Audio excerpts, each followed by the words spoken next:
cabsuun lafu magaalaatiin cabsanii keessa ba'uun otolee jabaarraa dhaalannee nu jabaarraa dhaalachuu keenya beekuun akkuma nuuf galee. Jabaarraa dhaalannee nu jabaarraa dhaalachuu keenya beekuun akkuma nuuf galee. Akkuma sagantaa keenya hin taane hunda nurraa haa qabu. Akka Oromoon hin taane illee haa qabu. Akka gurraacha Afrikaatti hin taane illee haa qabu.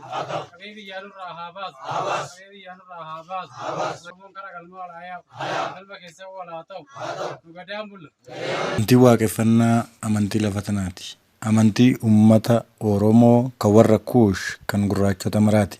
Amantiin tun bakka irraa diigamtee fi warra irraa diigamtetti yeroo ammaa kana gaaddisa jaarmiyaa waaqeffannaa dhaloota dhaabbata hordoftoota amantii waaqeffannaatiin deebi'aa jirti.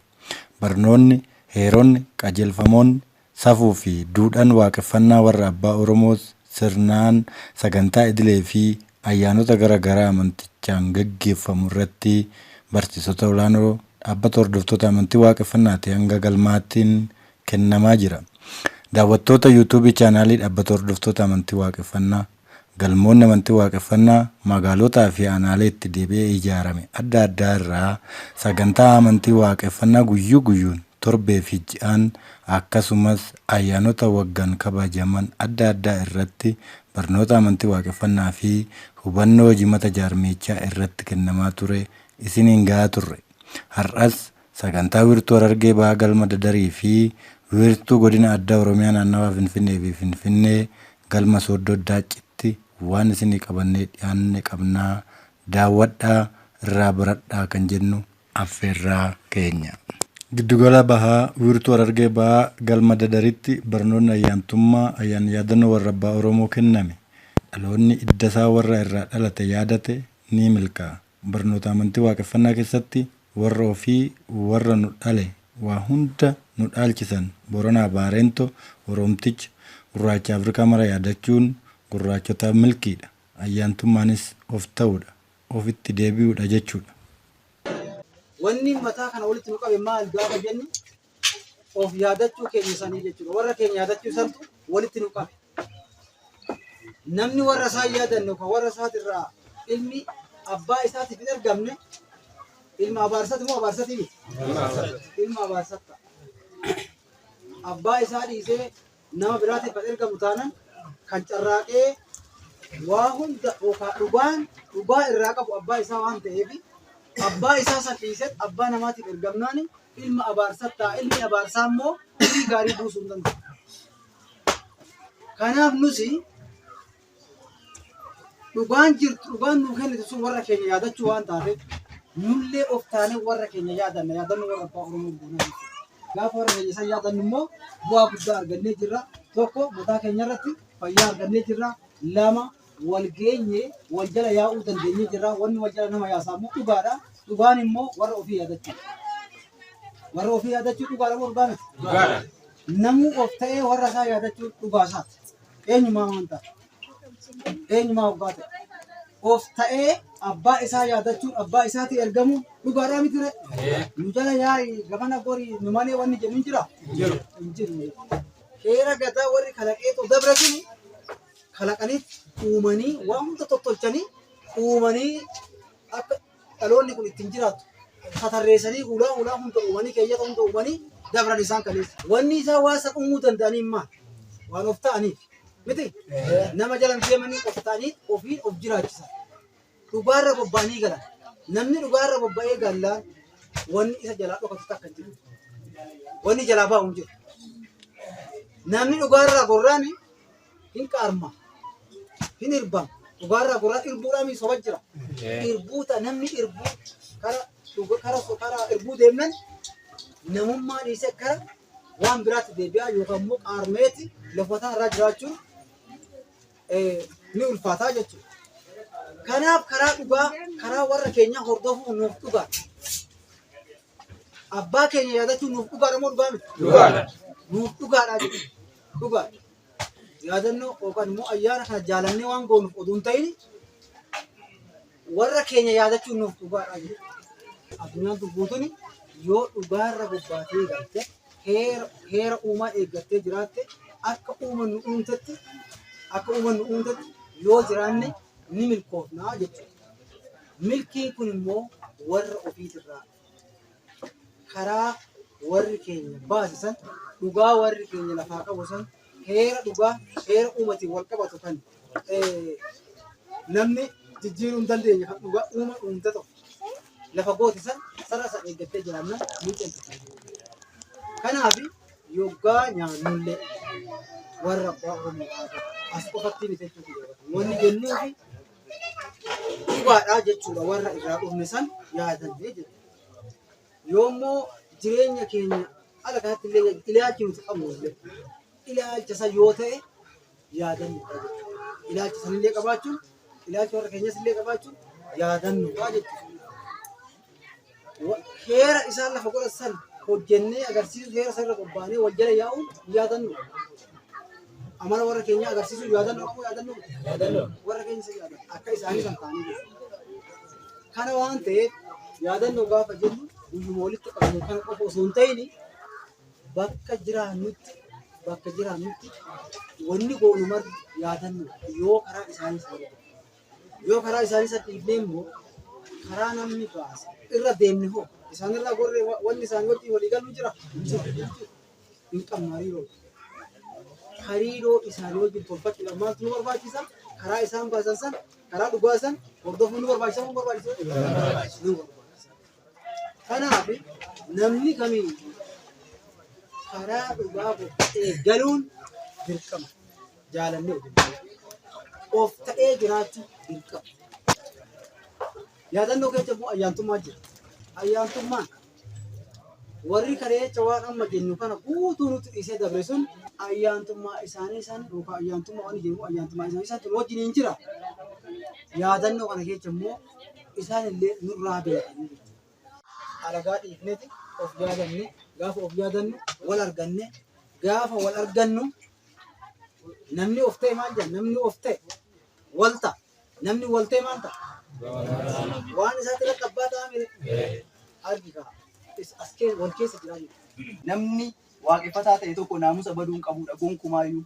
Beekumsi xiqqaan nama miidha. Beekumsi xiqqaan waa dhagahanii ittiin kaachuu caalaa kan dhagaasan of keessatti qabatanii wanni kun maaliif jedhama faayidaan isaa maali jedhanii tooni yoo hubatan barbaachisaadha jechuudha. Kaayyoo beekumsi warra silaa kaayyoo dhaabbata hordoftoota amantii waaqeffannaa beeku waan ta'eef dhaloonni tokko yoo silaa hojii hojjetu caasan tokko diriirfamee yoo dhaloonni silaa bakka sanitti abbaa itti ta'ee waan kana adda dureedhaan yoo kan hojjetu ta'u kaka'umsa qabaachuu yookiin immoo ejjennoo mataa isaa qabaachuu qabaa itti amanuu qabaachuu nama silaa kaayyoon dhaabbata hordoftoota amantii waaqeffannaa galeefitu kaka'umsa qabaatee waan kanallee hojjetaa heeyyamamaa ta'a itti amanee waan jiruuf heeyyamamaa ta'a waan ta'eef barbaachisaadha jechuudha. Wanni silaa caasan kun beekus abbummaadha. Waan silaa rakkoo qabu hundumaayyuu yoo caasan odeeffannoo quunnamtii rakkoo argee namatti hime namuu akka jalaa gad deebi'u namuu sirriidha wanni kun kallattii keessaan ilaalamuu qabaa jedhamee yoo himame akka silaa namni sun amanee fudhatu walitti quufuu hin beekna miti namni hafuura walitti baafataa namni yoo silaa walitti himee tooni akkuma keenya waan ta'eef walitti himuun wal gorfachuun wal sirreeffachuun akkuma keenya waan ta'eef kanaan dura wanni akkanaa bade jennee toonii waan kana irraa dubbachuu osoo hin taane of fuulduratti waan akkana nama mudachuu danda'a waan ta'eef waan akkanaa kana akka silaa xiyyeeffannoodhaan osoo rakkoon hin dhufin gochuu qabdan jennee toonii waan silaa akka leenjiitti yookiin immoo akka hubannootti waan kana qabanneedha jechuudha. Jireenyi akka abbaa ofii, haqa abbaa ofii, addaa fi addunyaa warra ofiitiin jiraatanii jireenya irbuu fi abaarsa hin qabnedha. Jireenya eebbati. Eebbi ammoo waan nama magarsaati. Kanaaf dhaloonni keenya dhugaa isaa fi warra isaa warra irraa dhalatee eeggatee yoo jiraate ni milkaa'a. Jiruu fi dinagdeenis qanani'aa deema. Daawwattoota keenya sagantaalee galma Dadaraa Argeetti gaggeeffame keessaa kanumaan baanee gara Sooddoo Daacittis sin dabarsa. Giddugaleessaa galma Sooddoo Daacittis dhaloonni konyaa amantii waaqeffannaa Sooddoo Daacii walitti dhufee galma adda jabootti warra irraa dhalate yaadachuun barnoota amantii waaqeffannaa heera gadaa wal barsiisaa tureera. Sagantaa kanas eebbanee gallee hanga sagantaa kanaaf ta'u isin daawwachiisnaa daawwadhaa. Baga walgee baga walagarrillee waan gadaatti nu abul gadatoon waalaak waan Oromoo hin taane qabne waan gurraacha hin taane qabne waan Afrikaa hin taane qabne waan matachee gurraacha Afrikaati kun taane qabne Oromoo alaa qabnaa ol nu hayaas biyyarratti ol nu haa taate nu gadaan bulu. Daadhii madaa sooraan jedhanii miseensa galma tulloo dadameetii akkasumas hojii keessaa koolaa soota irratti dhaloonni keenya bahaadhaa baga nagaan dhuftan biyya keessan irratti isin abbaan biyya. Yaadannoo yoo jennu dhimma ayyaanaati.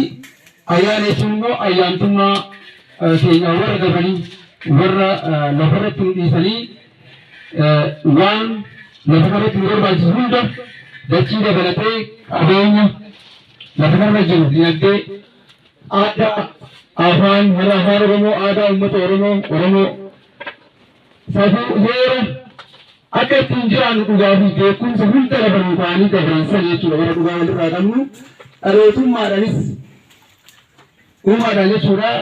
Nuti Oromoo hin jenna amma Oromoodhaa warri keenya hordofan nus lubbuun Oromtichaa achirraa dhufuudhaan as geenyee Oromoon illee nus Oromoodhaan kanaaf Oromticha warraa dhufee as geenyee ofuma yaadannaa jechuudha. Warruma akkasii warra ofii yaadatee ayyaana yaadannoo isaa gaggeeffatee warra ofii yaadatee milkaa'u gammadu qananii baga taanii hin jedha.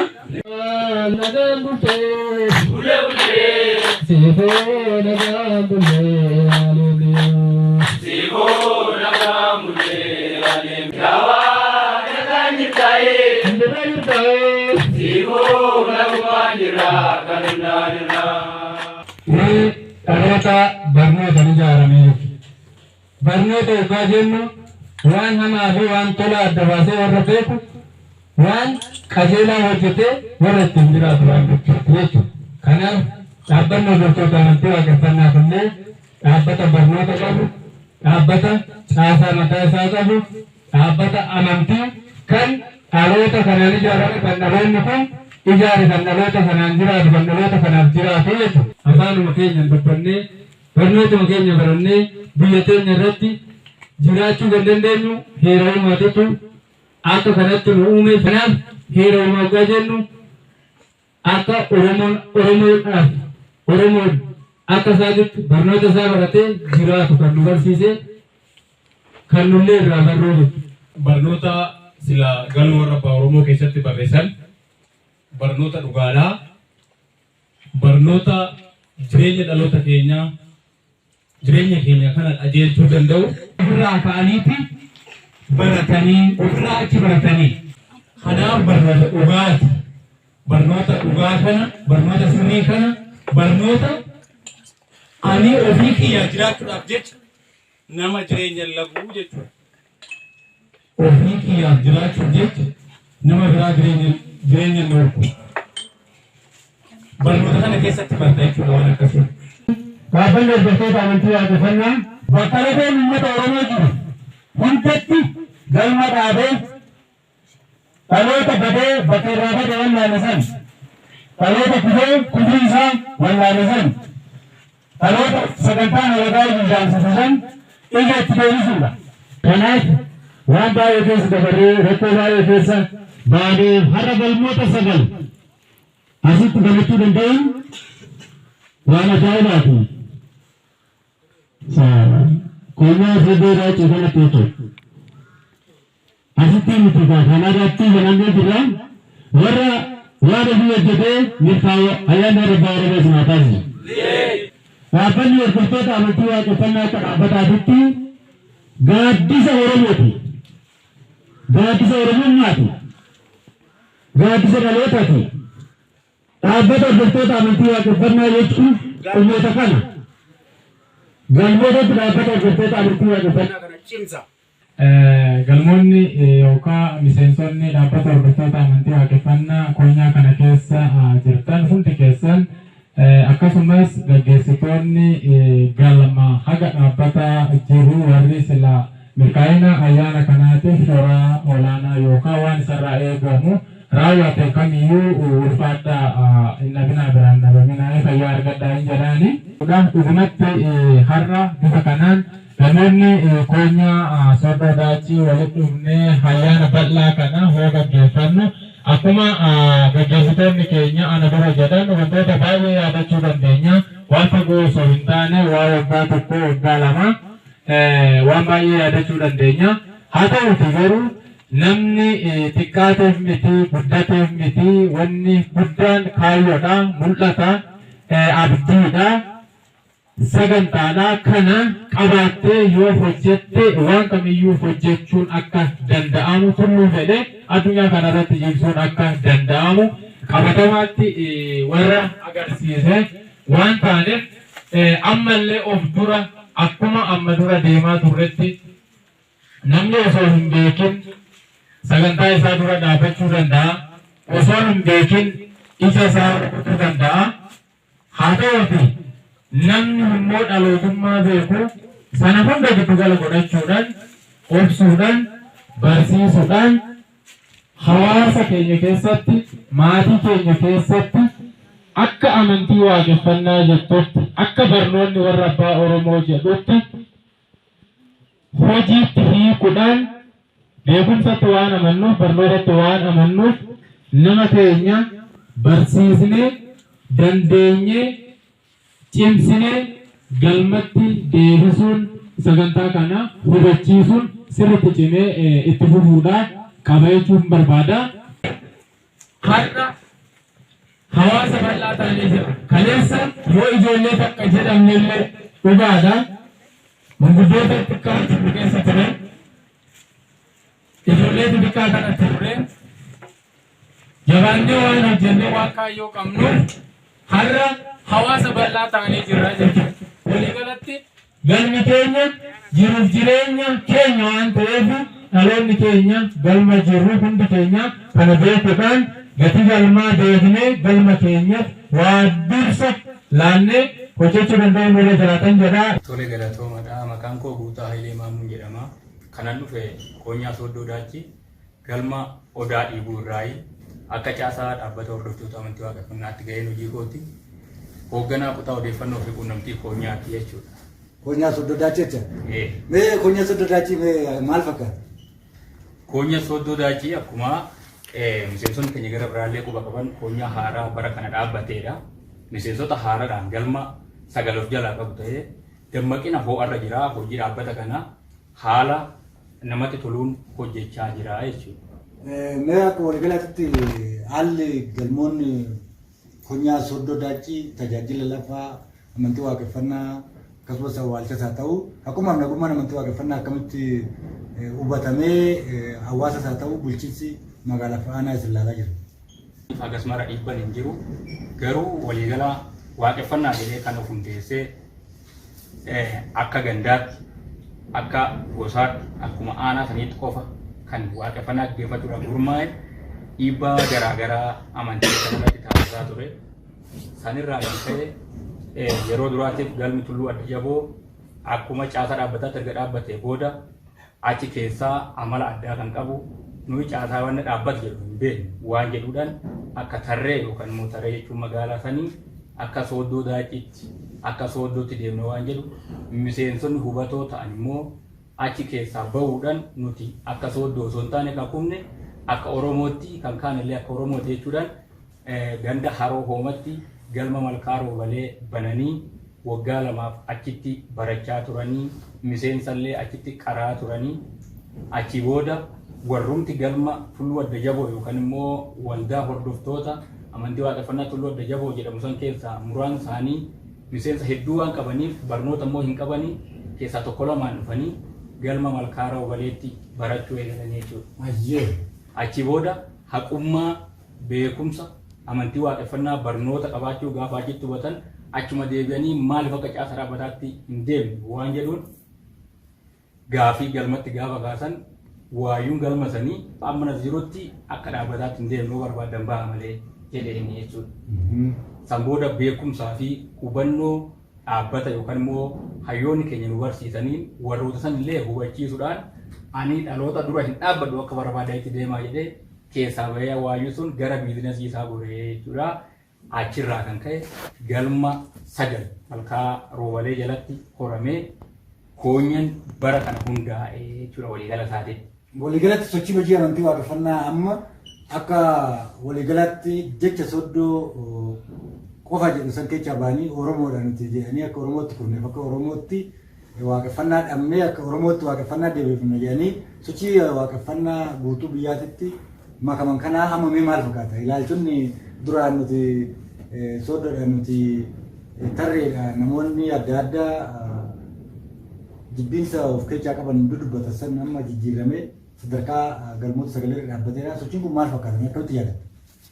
Sochiin kun kan kanarra ga'e waliigala isaatti wareegama hedduu kaffalchiisetti jechuudha. Miseensota galma malkaa roobalee keessa turanii. Kanaafuu amma ilkee obsanii damma nyaatan akkuma jedhame darara san hundasaa gufuu san hundasaa obsaa fi beekumsaan warroota san kuun amansiisanii kuun garuma caasaa dhaabbataa itti akka sooddutti malee hin deemu kan jedhus baay'ee isaa gara dhaabbataatti deebi'ee amma erga dhalanneeyyuu bara kanaa haga jechuutti jiru jechuudha waliigala isaatiitti. Nuti erga dhalannee bara kanaa duraan mana keessa deebina kan dhalanne bara kana jechuun ni danda'ama waan jedhuufi hamilee guutuudhaan hojii dhaabbata kanaa milkeessuu keessatti barnoota dhaabbata kanaa barachuu keessatti barsiisuu keessatti galmoota salgan baadiyyaa jiran kana yoo xiqqaate ji'a keessatti barsiisaa 2 galma tokkotti ramaduudhaan haala sochii isaanii hordoffii isaanii hubachuudhaan hawaasa baadiyyaa jiran illee hubachiisuudhaan ilaalcha gaarii dhaabbata kanaaf qabu jechuudha. Akkasuma ayyaana guddaallee akka koonyetti galma tulluu adda jabootti amma kan caasaa dhaabbata hordoftoota amantii waaqeffannaatti deebi'etti teessoon koonyaallee jechuudha ayyaana guddaa gurraandhala 20 fi 21 qopheessee ayyaana irratti illee gaggeessitoon dhaabbata keenyatti haga koonyetti kutaalee yookaan immoo giddugaloota garaagaraa irraa argamuudhaan milkii ajaa'ibaatiin xumurree jechuudha.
Uummanni Oromoo gadaa fi waaqeffannaa isaas akka Oromootti dhabe malee gosaan, gandaan, kutaan hin dhabne.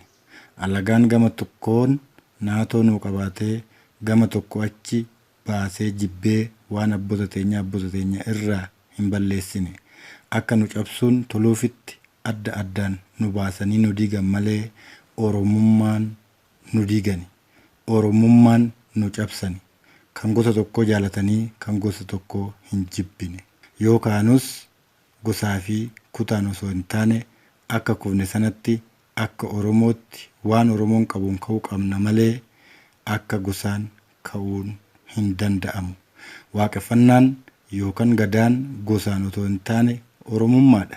Kanaaf dhaloonni of ta'uu warri galmaa fi gadaan afaan Oromootiin duudhaa Oromootiin aadaa Oromootiin waan abboota teenyaa jedhee waan Oromoo baree wal barsiisaa jira. Daawwattoota keenya waan nu daawwattaniif fayyadaa. Sagantaa biraan walitti ni deebina.